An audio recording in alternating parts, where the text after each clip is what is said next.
Here's what sticking to the I kick philosophy is doing to only be worth 3 points, but it's still one of the most essential ways of scoring in American football. In 2018, 73 NFL games were decided by 3 points or fewer, more than any other season in league history. So the kickers responsible for making field goals, otherwise known as place kickers, are under a lot of pressure to perform. Yeah, there's a lot of stress that goes into it. You're either the hero or you're the villain. A well-placed kick can make or break a game, or sometimes even a season.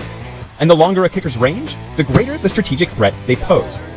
The NFL's most lethal place kickers have sent balls flying through the uprights from 40, 50, even 60 yards away.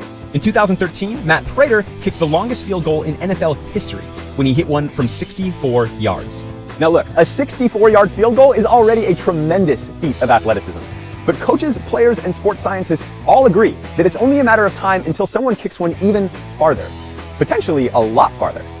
In practice, some players have made field goals from more than 80 yards away, but that's without any pads on, without a crowd cheering or booing at you, and without a defensive line doing everything in its power to block your kick. What we wanted to know is what is the absolute physical limit when it comes to the field goal. So today, we're going to look at why making a field goal from 90 yards away is almost impossible.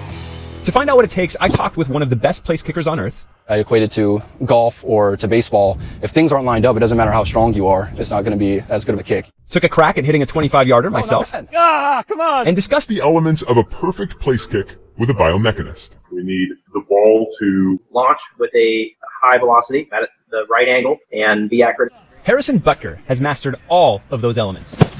Butker is the starting kicker for the Kansas City Chiefs, and he's known for having one of the most powerful and most consistent kicks in the NFL. People don't realize how much work we actually put in. Just because we can't come out and do a lot of kicks in practice or even in the game doesn't mean that there's a lot of stuff we can't do on the side as far as watching film, taking care of our body, doing mental reps. I mean, kicking, a lot of it is mental. We met up at Cole's kicking camp in Whitewater, Wisconsin, where he talked me through the finer points of place kicking. Back to forward, but also from this kind of left to right motion from back there around. Before we get started, here's a summary of what a typical field goal looks like. There's the snap, the hold, and the kick, all of which take place in about a second. So let's say the snap and hold are good. Now let's look at how to approach the ball. You've got me here at the 15-yard line, so 15 plus 10 for the end zone. This is 25 yards? 25-yard field goal, right down the middle. I like your confidence in me. Yeah, but you got the soccer shoes on, man. Maybe you're fooling me. And yes, I was wearing soccer shoes. A lot of professionals actually do that. They wear a soccer cleat on their kicking foot because it gives them a better feel for the ball, and a football cleat on their plant foot to help them get better traction. But the truth is, no shoe on earth was going to make up for my terrible form. No. All right, so we need to get it up. So Butker gave me some tips, starting with my foot placement. So your plant foot, you want facing straight down your target line, and then you're going to want your kicking foot to be, bam, perpendicular. I was also using the wrong part of my foot. No, you're going to want to have like way up there. That's what a lot of people don't realize, that we're making contact with the ball all the way up there. That's the strongest part of your foot, right there on that bone. Oh, not bad. Come on. Went straight, you had the height. It's looking better. High school extra point, that's good. In high school, that would have been good. Exactly. Too bad I'm 32. Okay. Finally, Butker gave me some tips on where to stand. I had been backing up way behind the ball, thinking that a running start would help boost my power. But Butker says that's not always the case.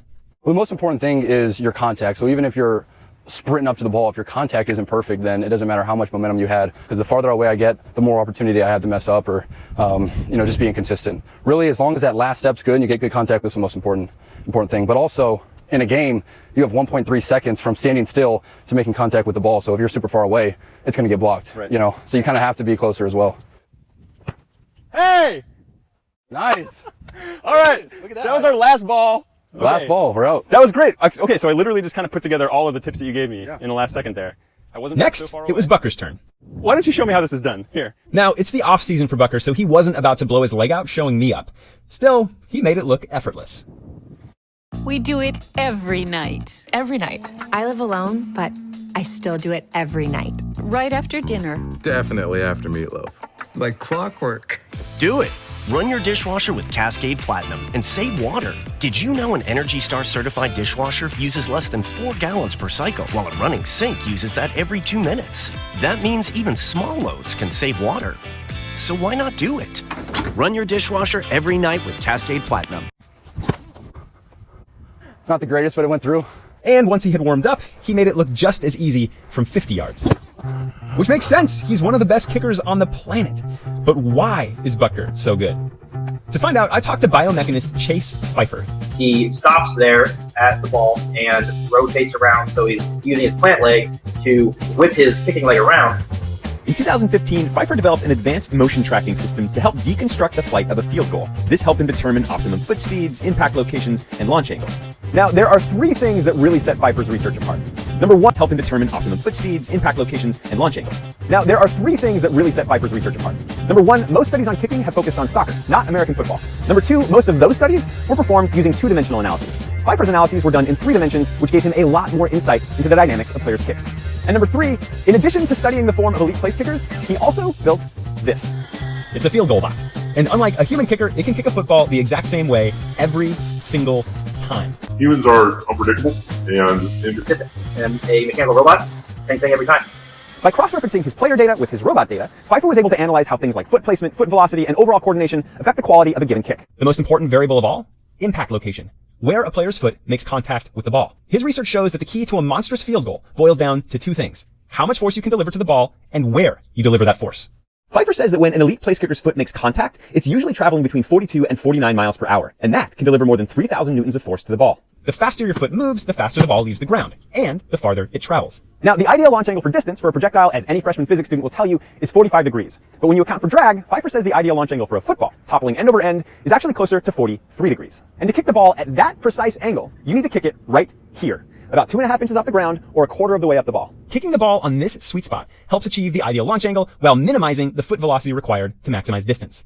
In other words, hitting the ball right here lets you kick it farther, easier. If you say that's halfway, and a quarter's about right there, that's generally where you want to hit it. I mean, if you hit it a little low, it's going to be a good ball. It's just going to be spinning more. But if you hit it too high up, that's when you're going to hit a line drive knuckleball. That precise combination of power and foot placement is what enabled Matt Prater to kick the longest field goal in NFL history in 2013, when he sent the ball flying through the uprights from 64 yards away.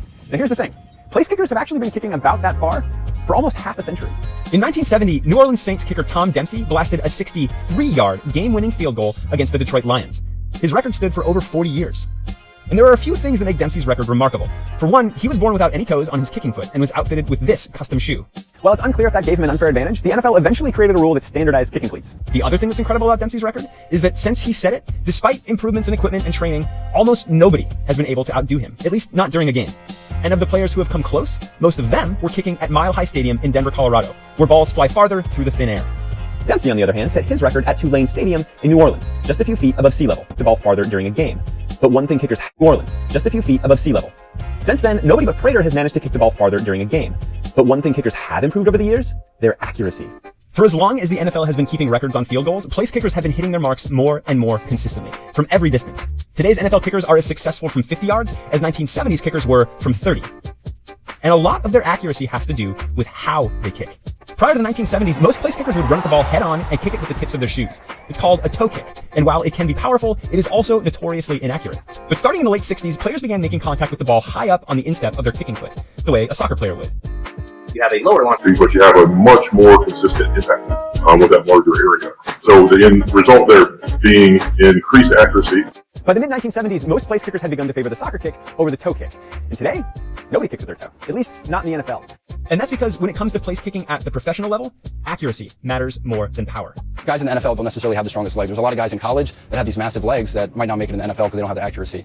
So if you want to have a long career, you got to be able to be consistent over a long period of time. Once you're able to kick with power, place kicking is essentially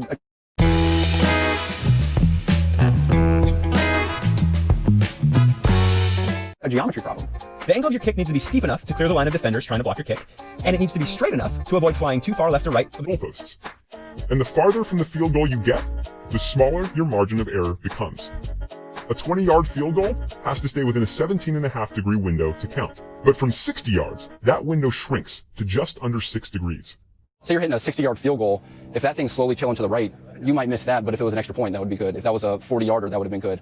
So you just have to be a lot more accurate. You might be wondering how these guys handle that kind of pressure. The answer, actually pretty well, which might be what sets pros apart from the non-professionals. As soon as I start jogging on that field, I completely forget about everything. Ideally, I don't even hear the crowd noise, and I'm just focusing on what I can control.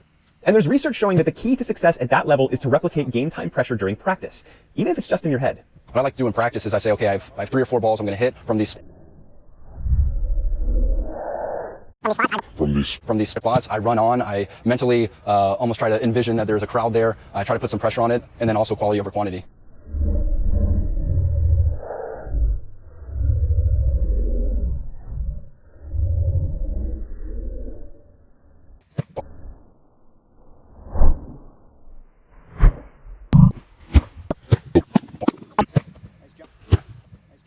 So let's say a place kicker comes along with unprecedented power and accuracy. How far could they realistically kick? And how precise would they need to be for their kick to count? It turns out the answer to both of those questions is pretty straightforward. According to Pfeiffer's calculations, a record-breaking 70-yard field goal, kicked at sea level without wind, would require a foot speed of around 49 miles per hour, delivered directly to the ball's sweet spot. And an 80-yarder would take a foot speed of around 56 miles per hour. And both of those speeds are well within the realm of current human ability. In fact, the foot velocities of elite soccer players have been clocked at more than 60 miles per hour, which in theory is good enough for a 90-yard field goal. Now, it's true soccer players have a few distinct advantages over place kickers when it comes to kicking the ball far. Number one, they're not outfitted in full pads, which can really slow down your foot velocity. Number two, they're not trying to clear a wall of gigantic humans who can use their hands to block your kick.